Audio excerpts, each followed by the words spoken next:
सभी बच्चों को प्रिंस सर का नमस्कार। जैसे कि आप जानते हैं कि जो टीआरई की एग्ज़ाम है उसमें कितने वेरिएशन रहे थे, यानी टीआरई 1 की बात कर ले और टीआरई 2 की बात कर ले और टीआरई 3 की बात कर ले, तो ये तीनों टीआरई में किस टॉपिक से कितने क्वेश्चन पूछे गए और क्वेश्चंस के वेरिएशन क्या था उस टॉपिक में आज मैं इस वीडियो में डिस्कस करने वाला हूं। तो आप दिल थाम के बैठिएगा और आप घबराइएगा नहीं, क्योंकि आपके साथ मैं हूं और वो तमाम जो टॉपिक इंपॉर्टेंट है या वो तमाम जो टॉपिक का वेरिएशन हो रहा है उस सारे टॉपिक का वेरिएशन जो हुआ उसको क्लियर करने मैं आपके साथ रहूंगा। और आज इस वीडियो में हम लोग देखेंगे कि कैसे वेरिएशन हुआ है। आज के टॉपिक का मकसद यह है कि आप स्टेट पास किए हैं और स्टेट पास करने के बाद आप टीआरई की तैयारी करना शुरू करिएगा या कर चुके होंगे, तो उसमें आप जान लीजिए कि कैसा वेरिएशन रहा है। जैसे कि आप थंबनेल के हिसाब से देख ही पा रहे हैं कि यहां पे लिखा गया है बीपीएससी शिक्षक भर्ती TRE 4.0 PGT physics previous year TRE 1, TRE 2 और टीआरई 3 किस किस टॉपिक से कितने प्रश्न पूछे गए। आज की टॉपिक यही है, आपके समक्ष मैं रखने जा रहा हूं। यहां पे अगर मैं बात करूं तो सबसे पहला जो टॉपिक आता है वह है टॉपिक यूनिट एंड डायमेंशन से। अब यूनिट एंड डायमेंशन में टीआरई 1 में 5 क्वेश्चन पूछे गए थे। जी हां, बिल्कुल, टीआरई 1 में 5 क्वेश्चन पूछे गए थे।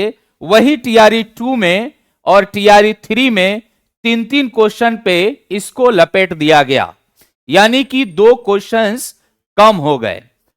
उसके बाद जब मैं काइनेटिक्स की बात करता हूं, इसकी काइनेमेटिक्स की बात करता हूं, तो जब काइनेमेटिक्स की बात करेंगे तो इसमें 1D और 2D मोशन की बात होगी। 1D और 2D मोशन की बात होगी, यानी 1D और 2D मोशन की हम लोग बात करेंगे तो 1D और 2D मोशन में आप देखिए 12 क्वेश्चन पूछे गए थे टीआरई 1 में, लेकिन जैसे टीआरई 2 आया तो 5 क्वेश्चन पे लटका दिया गया और टीआरई 3 में 2 क्वेश्चन पे ही इसको सिमेट कर दिया गया, यानी कि 2 ही क्वेश्चन टीआरई 3 में 1D और 2D से पूछे गए थे। उसके बाद अगर मैं मैकेनिक्स की बात करूं, यानी कि इसमें डायनेमिक्स की बात हो रही है, फोर्स वगैरह सब इसमें आ जाएंगे, है ना। तो जब फोर्स वगैरह सबकी हम इसमें डायनेमिक्स में बात करेंगे तो टीआरई 1 में 18 क्वेश्चन पूछे गए थे, टीआरई 2 में 10 क्वेश्चन और टीआरई 3 में 3 क्वेश्चन पूछे गए। धीरे धीरे जो मैकेनिक्स वाले पार्ट हैं टीआरई 1 से टीआरई 2 में और टीआरई 2 से टीआरई 3 में कम किए गए हैं, आप इसको देख पा रहे हैं। उसके बाद ग्रेविटेशन से, गुरुत्वाकर्षण से अगर मैं बात करूं तो गुरुत्वाकर्षण से 5 क्वेश्चन और टीआरई 1 में, टीआरई 2 में 1 और टीआरई 3 में 1 क्वेश्चन पूछे गए हैं। तो ये आपका वेरिएशन देख पा रहे हैं कि कैसे वेरिएशन किया गया है 1, 2, 3 में। उसके बाद अगर मैं हीट एंड थर्मोडायनेमिक्स की बात करूं, this is the most important topic, है ना। ये आपका इंपॉर्टेंट टॉपिक है, ये आपका टीआरई का इंपॉर्टेंट टॉपिक है। ये बरकरार रहा 11 क्वेश्चन पूछे गए थे टीआरई 1 में, टीआरई 2 में 16 क्वेश्चन और टीआरई 3 में 9 क्वेश्चन पूछे गए थे। तो ये लगभग आपका एवरेज क्वेश्चन 12 क्वेश्चन 13 क्वेश्चन के एवरेज ये आ रहा है कि भाई एवरेज क्वेश्चन पूछा गया था।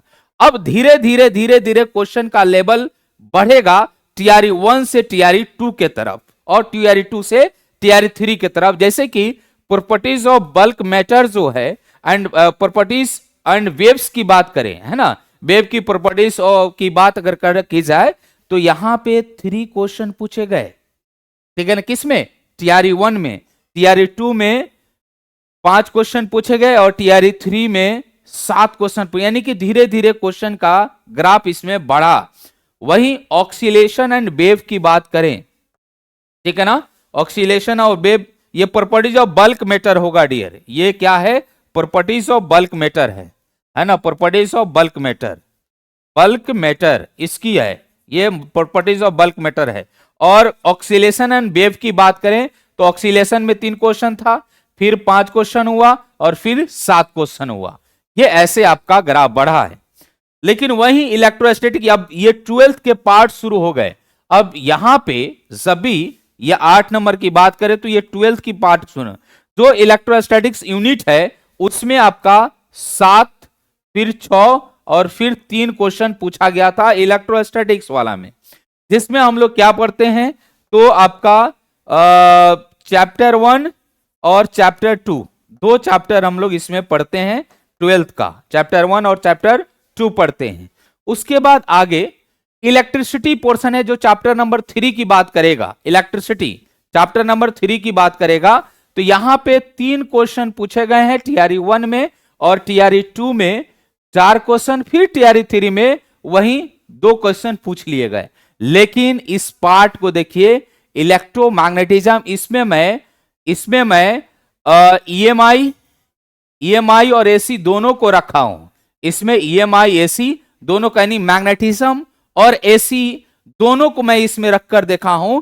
तो यहां पे ये क्वेश्चन पहले 4 पूछे गए थे टीआरई 1 में, अब 10 पूछे गए टीआरई 2 में, और टीआरई 3 में 15 क्वेश्चन पूछे गए। यानी एसी भी आ गया, ईएमआई भी आ गया, है ना। उसके बाद आपका चार्ज के फ्लो होने के कारण जो मैग्नेटिक फील्ड बनता है वो, और मैग्नेटिज्म एंड मैटर की बात करें तो ये आपके 4 चैप्टर आए जो कि मैग्नेटिज्म की ही बात हम लोग कर लेते हैं, उसमें ये क्वेश्चन पूछे गए हैं, ठीक है ना। तो ये भी आपका इंपॉर्टेंट चैप्टर बनता है, ये भी आपका क्या है, एक इंपॉर्टेंट चैप्टर है ना, जिसको स्टडी अच्छे से करना होगा।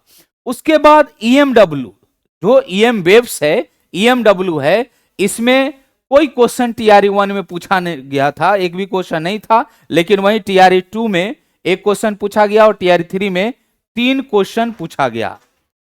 अब जब ऑप्टिक्स की बात होती है, ऑप्टिक्स में रे ऑप्टिक्स और वेव ऑप्टिक्स, ये दोनों की बात की जाए, ray optics and wave optics दोनों की बात की जाए तो रे ऑप्टिक्स, वेव ऑप्टिक्स से लेकर 1 क्वेश्चन, फिर टीआरई 2 में 4 और टीआरई में 10 क्वेश्चन पूछा गया। और वहीं मॉडर्न फिजिक्स की बात करें तो यह भी आपका इंपॉर्टेंट चैप्टर बन जाता है, यानी इंपॉर्टेंट टॉपिक बन जाता है। यह भी आपका क्या है, इंपॉर्टेंट टॉपिक है, ठीक है ना, इंपॉर्टेंट टॉपिक है ये भी। तो इंपॉर्टेंट टॉपिक है तो इसमें 7 क्वेश्चन, फिर टीआरई 2 में 9 और टीआरई 3 में 9 क्वेश्चन पूछे गए हैं। और जब भी हम लोग सेमीकंडक्टर डिवाइस और इलेक्ट्रॉनिक डिवाइस, इसकी अगर अलग करके बात की जाए तो इसमें 7 क्वेश्चन पूछे गए, यानी कि मॉडर्न अगर लिया जाए तो 9 7 आपका 16 क्वेश्चन पूछे गए हैं। तो ये वेरिएशन आप देख पा रहे हैं कि इंपॉर्टेंट आपका क्या है। तो आप यहां पे देख पा रहे हैं इंपॉर्टेंट आपका मॉडर्न फिजिक्स हो गया, उसके बाद मैग्नेटिज्म हो गया, साथ ही साथ अगर वेव की बात कर ले, ऑप्टिक्स की बात कर ले, यानी कि टीआरई 3 को देखते हुए जो 12th का पार्ट है वो ज्यादा इंपॉर्टेंट है।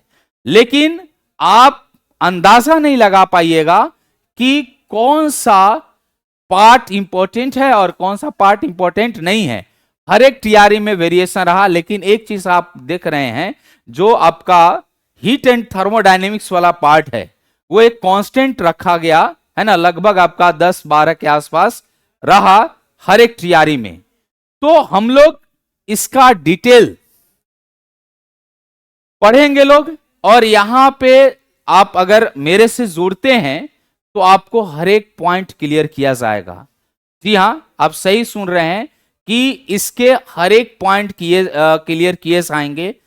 किसी टीआरई में न्यूमेरिकल ज्यादा पूछा है, किसी टीआरई में आपका थ्योरेटिकल ज्यादा पूछा है, तो वो भी एक वीडियो मैं बनाऊंगा कि किसमें न्यूमेरिकल पोर्शन ज्यादा है, किसमें थ्योरेटिकल पोर्शन ज्यादा है ना। और इसके सिलेबस का भी मैं एक वीडियो आपको बनाकर दूंगा कि आपको कौन कौन से टॉपिक आपको पढ़ने हैं और उसमें कौन कौन से टॉपिक आप आपका सबसे इंपॉर्टेंट है, ये भी मैं एक वीडियो इसके लिए मैं बनाऊंगा। जी हां, लेकिन अगर आप हमसे जुड़ना चाहते हैं तो यहां पे ये तमाम बैच है मेरा। एक आपका पीजीटी फिजिक्स का विजेता बैच है जो ये 0 लेवल से शुरू होगा। अभी मंडे को स्टार्ट होने वाला है, ठीक ना, मंडे को स्टार्ट होने वाला है। तो ये 0 लेवल से शुरू होगा जिसमें आपको 80 मार्क्स पीजीटी फिजिक्स का है और आपका कॉमन पेपर यानी 40 मार्क्स ये आपको पढ़ना है, ठीक है ना। यानी कि एक आप कोर्स बाय करिए जिसमें आपको फिजिक्स भी पढ़ाई होगा और साथ ही साथ कॉमन पेपर भी पढ़ाई होगा। यानी कि टोटल अगर देखा जाए तो 120 मार्क का आपका पढ़ाई होगा, जो कि उसी पे रिजल्ट बनता है। बाकी हिंदी और इंग्लिश क्वालिफाइंग नेचर का है।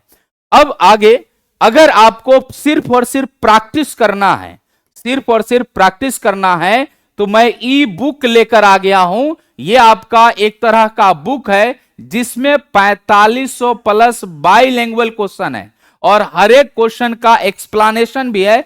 और यह क्लास आपका अभी कंटिन्यू भी है, यह क्लास कंप्लीट भी नहीं हुआ है। लेकिन आपको करना क्या है, जो चैप्टर आप पढ़ रहे हैं उस चैप्टर का इससे क्वेश्चन निकालिए, उसको बनाइए और जो क्वेश्चन समझ में नहीं आ रहा है उसका वीडियो सॉल्यूशन भी देख सकते हैं, या आप लाइव में जो क्लास इसका चल रहा है उसका क्वेश्चन लेकर बनाइए और यहां पे डिस्कशन करिए। डेली क्लास आपका चलता है। साथ ही साथ ये आपका जो है एनसीईआरटी है। आप देखें अभी एनसीईआरटी जो आप देख रहे हैं, ये एनसीईआरटी अपने आप में बहुत इंपॉर्टेंट है। जैसे कि आपको स्टेट एग्जाम से पता चल गया होगा कि ये कितना इंपॉर्टेंट है, क्योंकि आप जब ऑब्जेक्शन किए थे तो लमसम 28 से 30 क्वेश्चन एनसीईआरटी का ऑब्जेक्शन किया गया था। तो यानी कि 100 क्वेश्चन में 28-30 क्वेश्चन जो है लगभग 30% क्वेश्चन एनसीईआरटी से अगर है, बाकी और भी था लेकिन जो हम ऑब्जेक्शन किए उसी पे दावा कर रहे हैं। तो एनसीईआरटी कितना इंपॉर्टेंट है आपको खुद पता होगा। तो एनसीईआरटी का लाइन बाय लाइन क्लास है, लेकिन आपको अगर इस विजेता बैच को आप लेते हैं तो एनसीईआरटी आपको यूं ही मिल जाएगा। एनसीईआरटी खरीदने की जरूरत नहीं है, एनसीईआरटी बैच परचेज करने की जरूरत नहीं है। नहीं, अगर आपको सिर्फ एनसीईआरटी पढ़ना है तो आप एनसीईआरटी बैच ले सकते हैं। और ये आपका, जैसे कि आप जानते हैं कि जो स्टेट के एग्जाम हुआ और विजयी भव श्री चला था, यानी विजयी भव जो श्री चला था उसी का विजयी भव 2.0 आया है, जिसमें हम लोग ये आपका 20 से 40 सेट आपका ऑनलाइन और ऑफलाइन दोनों माध्यम में है। और ये 15 तारीख से 15 जनवरी से ये स्टार्ट हो रहा है ना, जिसमें 25 क्वेश्चन हम लोग डेली प्रैक्टिस करेंगे और इसका प्रैक्टिस जो है पूरा डिटेल्स में किया जाएगा, यानी डिस्कशन इसका पूरा डिटेल्स में किया जाएगा। 25 क्वेश्चन का डिस्कशन 2 घंटे के आसपास होता है। यूं समझ लें कि वो लमसम 100 क्वेश्चन आपका तैयार हो जाएगा। तो बेहद इंपॉर्टेंट है आपके लिए, जो भी पास आउट हुए हैं स्टेट में या जो पहले से तैयारी कर रहे हैं, तो उन सारे स्टूडेंट के लिए ये आपका इंपॉर्टेंट है। तो मैं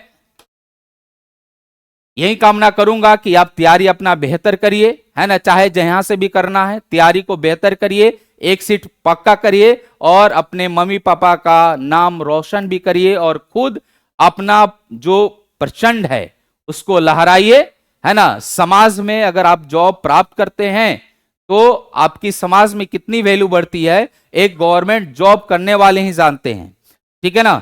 तो इसलिए आप मेहनत करिए, आपका ये 4-5 महीना का मेहनत रंग लाएगा, ठीक है ना। तो मिलते हैं अगले वीडियो में, तब तक के लिए बहुत बहुत धन्यवाद। Thank you very much, love you.